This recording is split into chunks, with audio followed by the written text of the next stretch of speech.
aujourd'hui pour une nouvelle vidéo.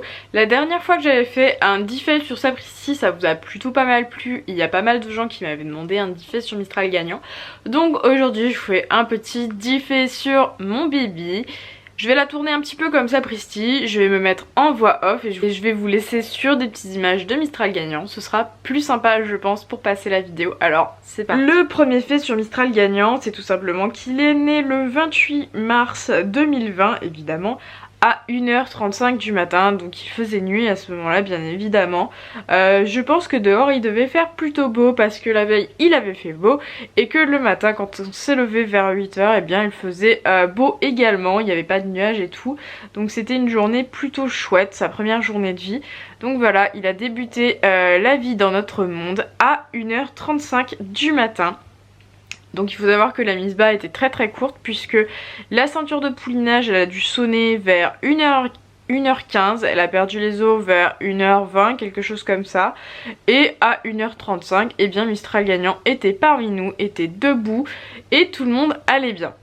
Deuxième fait sur Mistral gagnant, donc certains ne le savent pas, mais en fait son nom complet, donc le prénom en entier plus l'affixe de mon poulain, c'est Mistral gagnant pour son prénom et son affixe c'est Déden. Donc j'avais déjà dit que je ne l'expliquerai pas, ce sont des choix personnels, mais voilà, c'est pour vous dire que son prénom ce n'est pas Mistral, c'est Mistral gagnant, donc ce sont deux choses différentes. Je vais l'expliquer à plusieurs reprises dans les commentaires, je le redis encore une fois aujourd'hui, le Mistral c'est du vent, le Mistral gagnant c'est un ancien bonbon qui aujourd'hui n'existe plus depuis plusieurs générations déjà. Troisième fait sur Mistral gagnant, beaucoup m'ont demandé pourquoi je n'avais pas mis mon poulain à la lettre. Et bien il faut savoir que tout simplement que dans le studbook dans lequel je vais inscrire Mistral gagnant, j'ai déjà fait les démarches, il me faut juste envoyer le règlement avec le dossier pour le finaliser. Il faut savoir que vous mettez la lettre que vous voulez, il n'y a pas de lettre imposée. Et le studbook que j'ai choisi c'est donc l'Anglo-Européenne Sport Horse, donc AES. Donc sachant que le S c'est pour studbook, mais en France c'est bien écrit Sport Horse. Donc c'est un studbook étranger qui nous vient d'Angleterre si je ne dis pas de bêtises. Et le bureau où je dois envoyer mes papiers est basé aux Pays-Bas. Alors allez savoir pourquoi, je ne sais pas. Je n'ai pas la réponse à cette question si quelqu'un l'a. Mais voilà, c'est un studbook étranger, donc qui fonctionne un petit peu comme le studbook du Zangersheid, je sais pas si vous connaissez. Mais en gros, ce n'est pas une race à proprement parler. De plus, il y a plusieurs niveaux de studbook dans ce studbook là. Donc c'est-à-dire il y en a trois, il y a le principal, donc là c'est où on a 3 générations de pédigrés et un des deux parents qui fait partie de la WBSH. Pour le studbook principal. Ensuite on a le studbook auxiliaire, donc là c'est quand on a moins de 3 générations de pédigrés et encore une fois au moins un des deux parents qui fait partie d'un studbook inscrit à la WBFSH. Et ensuite le studbook de base, je crois qu'ils appellent ça comme ça. Donc c'est un studbook comme le reste du studbook en fait. C'est tout simplement que vous aurez juste un relevé d'identification et pas de pédigré et pas de parent qui fait partie d'un studbook inscrit à la WBFSH. Je mets un point sur ce qui est là. Donc la WFSH, pour ceux qui ne savent pas, c'est la World Breeding Federation for Sport Horse. C'est une association des studbooks des chevaux de sport. Donc évidemment, tous les studbooks n'en font pas partie. Par exemple, le comtois, ce n'est pas une race de cheval de sport, mais de cheval de trait. Donc ça paraît évident qu'ils ne fassent pas partie de cette association. Et notamment il faut savoir que les chevaux qui font partie d'un studbook en général de cette association là, ils peuvent être facteurs de différentes races pour produire dans certains studbooks. Enfin c'est très compliqué, je pense que je ferai une petite parenthèse là-dessus sur une vidéo dédiée quand on va parler des studbooks, OC, ONC, etc. Mais dans cette vidéo là je vais pas m'étendre là-dessus parce que c'est un petit peu compliqué de savoir ce qui est facteur du sel français par exemple, ce qui ne l'est pas, machin, etc. Je vous expliquerai ça plus tard. Quatrième fait sur mon petit poulain, c'est son marquage blanc. Alors beaucoup me disent qu'il a 3 balsanes, mais non, il a bien 4 balsanes. D'ailleurs ça fait un petit peu un dégradé de balsane puisque sa plus grande balsane c'est l'antérieur droit, la moyenne balsane c'est c'est la balzane postérieure gauche. Balzane encore plus petite, c'est la balzane qu'il a antérieure gauche. Et pour finir, la toute petite balzane qu'il a, et oui, il en a bien 4, là c'est vraiment la trace de balzane quoi. C'est bien tout simplement la postérieure droite. Et évidemment, comme vous aurez pu le voir, il a une très grande liste que Sapristi avait elle-même quand elle était pouliche. Enfin, évidemment, elle l'a toujours, mais bien sûr, avec le gris, elle ne se voit plus vraiment. À aujourd'hui, on voit juste le petit bout du nez qui est toujours rose, qui indique la présence de la liste, tout simplement. Donc Mistral gagnant, eh bien, a lui aussi également cette grande liste avec le petit bout de blanc qui descend plus loin, puisque Sapristi, ça s'arrête avant la lèvre, et là, ça descend sous la lèvre. Mistral gagnant a commencé la vie un petit peu difficilement parce qu'au bout de 2 semaines il nous a déclenché une arthrite du jarret. Une arthrite, qu'est-ce que c'est? C'est une infection de l'articulation tout simplement. Ça peut devenir très très grave, notamment sur les poulains dont les propriétaires laissent traîner le cas. Il faut savoir que ça peut donner des poulains handicapés, ça peut donner également la mort, malheureusement s'il faut dire ce qui est, si on ne fait rien. Et oui, par exemple, il y a des éleveurs qui vont vous dire que ça peut attendre, il s'est peut-être fait mal en jouant, en faisant le con. Moi j'avais tout de suite appelé le vétérinaire et heureusement, puisque grâce à cette prise en charge très rapide de mon vétérinaire, et bien tout simplement, à aujourd'hui, il n'en conserve aucune trace, aucune séquelle. Et bien comme dit mon veto, il faut être très malin pour savoir qu'il en a eu une, parce que ça ne se voit plus du tout, il n'y a aucune trace. Donc voilà, je suis vraiment très très contente de l'évolution de sa petite maladie infectieuse qu'il a eue. Il n'y aura pas de trace plus tard, donc voilà, c'est plutôt cool.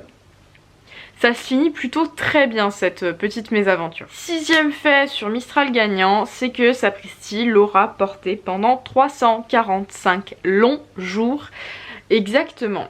Alors la gestation avait débuté mi-avril et elle s'est terminée fin mars, avril 2019 bien évidemment, et fin mars 2020 évidemment également. Donc voilà, pour beaucoup ça peut paraître très long, sauf qu'en fait elle est vraiment pile dans les clous, ça fait partie de la moyenne nationale de la gestation des juments, donc ce n'est pas du tout un chiffre qui est choquant.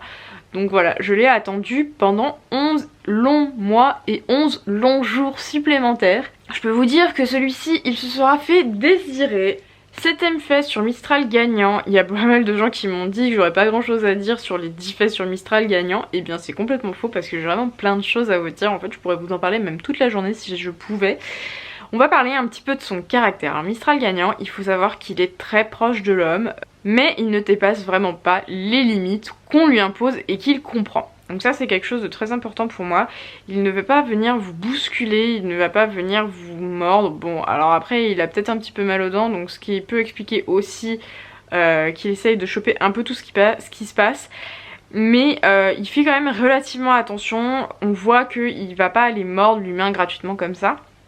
Donc on commence vraiment à lui inculquer le respect de la bulle de l'homme par exemple.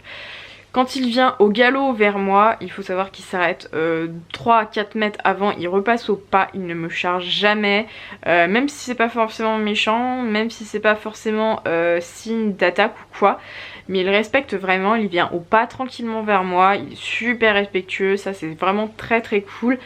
De même que il va pas aller vous bousculer, il va pas aller vous marcher dessus, il va pas aller vous réclamer des gratouilles en se frottant sur vous. Ça c'est vraiment quelque chose qu'il ne fait pas. Il est vraiment comme sa mère, il est super respectueux de l'homme. Également il est très très joueur, mais il ne joue pas avec l'homme. Ça il a compris que l'homme c'était pas pour jouer. L'homme il est là d'accord, mais on ne joue pas avec lui parce que quand il fera 550 kg, s'il joue avec l'homme c'est quand même pas le même poids. C'est plus dangereux également, donc il faut vraiment qu'il commence tout de suite à comprendre que l'homme on ne joue pas avec. Par contre il est vraiment très curieux de tout ce qui se passe, donc il aime bien aller voir tout ce qui se passe, regarder qu'est-ce que c'est, renifler les choses, sentir.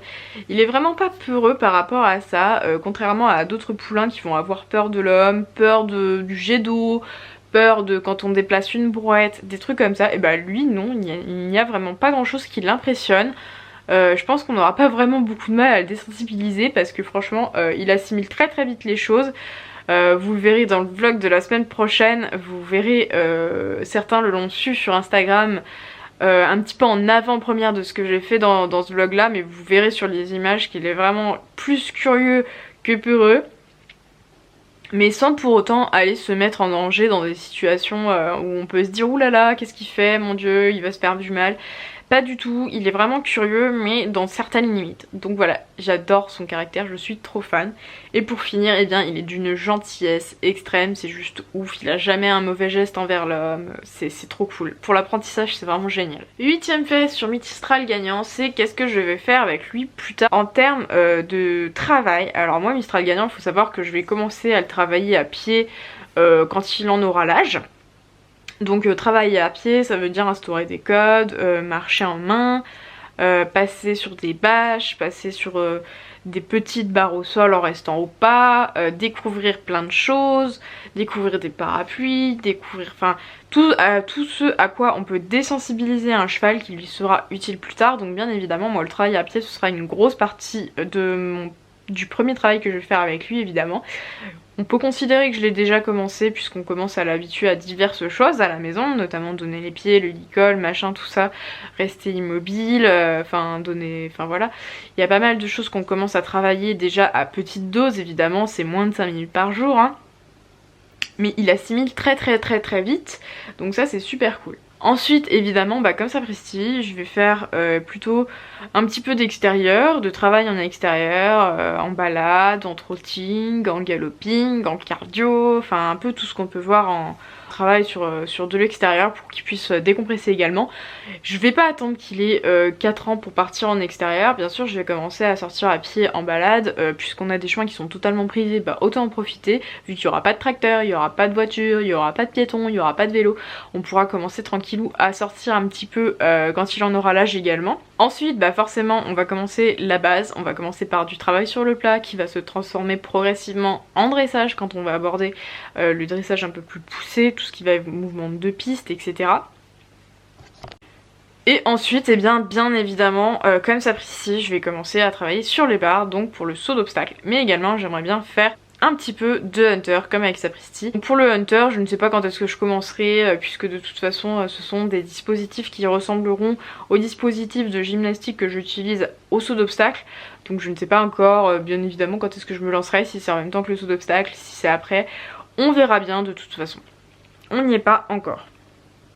Et enfin, pourquoi pas essayer du trek, si jamais l'occasion se présente, pourquoi pas. C'est de toute façon quelque chose que je fais déjà un petit peu inconsciemment, tout simplement parce que comme avec Sapristi, vu tous les passages que je fais, vu en extérieur, vu les portes que j'ouvre quand je suis à cheval, etc. Eh bien on peut considérer déjà que je fais du trek un petit peu, notamment sur des exercices qu'on avait pu faire sur l'aptitude sport et loisirs avec Sapristi, je sais pas pour certains qui s'en rappellent, mais voilà ça rejoint un petit peu ce type d'exercice là.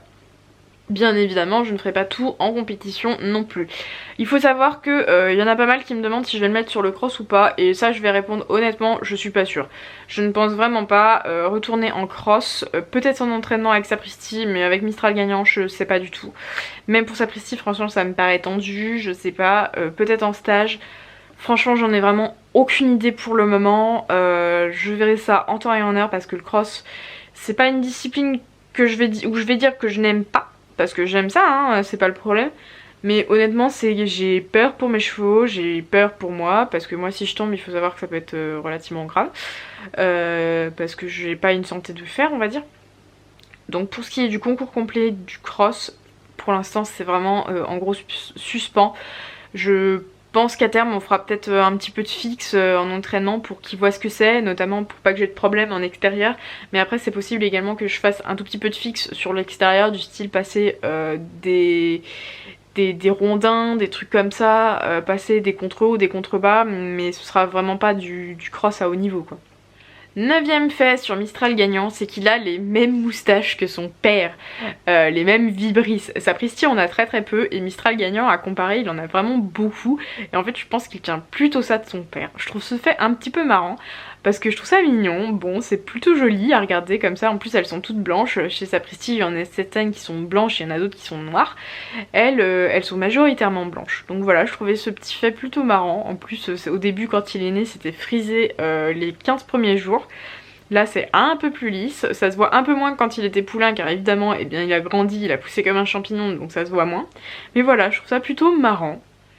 Et ensuite, 10e et dernier fait sur mon petit poulain Mistral gagnant. Donc là pareil, c'est un peu tôt pour en parler. J'ai quand même des objectifs sportifs avec ce poulain quand il en aura l'âge. Donc je voudrais commencer sa carrière sportive par des cycles libres. Donc ce sont des compétitions pour les jeunes chevaux qui sont organisées le week-end. Donc faut savoir qu'il y a deux distinctions pour les épreuves jeunes chevaux. On a les cycles libres qui sont vraiment destinés un peu plus aux amateurs ou aux chevaux d'amateurs.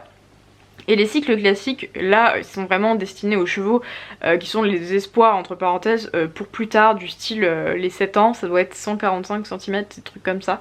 Donc c'est vraiment des plus grosses barres. Pour vous donner une idée, il y a les championnats du monde qui se courent à Lanaken, en Belgique, tous les ans. Faut savoir que ça se destine vraiment plutôt aux chevaux de sport qui, plus tard, iront faire 160. Et une fois qu'on aura terminé les épreuves jeunes chevaux, bah, je pense qu'on ira se diriger un petit peu vers du CSO amateur. Donc j'aimerais idéalement tourner en amateur 1, amateur élite à terme, évidemment selon ses moyens, on verra pour faire tout ça. Avec Sapristi on faisait déjà l'équivalent des amateurs 1, donc je pense qu'il n'y aura absolument aucun problème. Au niveau du Hunter, parce que je souhaiterais continuer la compétition Hunter avec lui également, mais je vise également l'amateur élite. Eh bien j'aimerais faire un petit peu de CSI, donc notamment en amateur B par exemple. Simplement parce que l'amateur B c'est relativement accessible à des amateurs comme moi.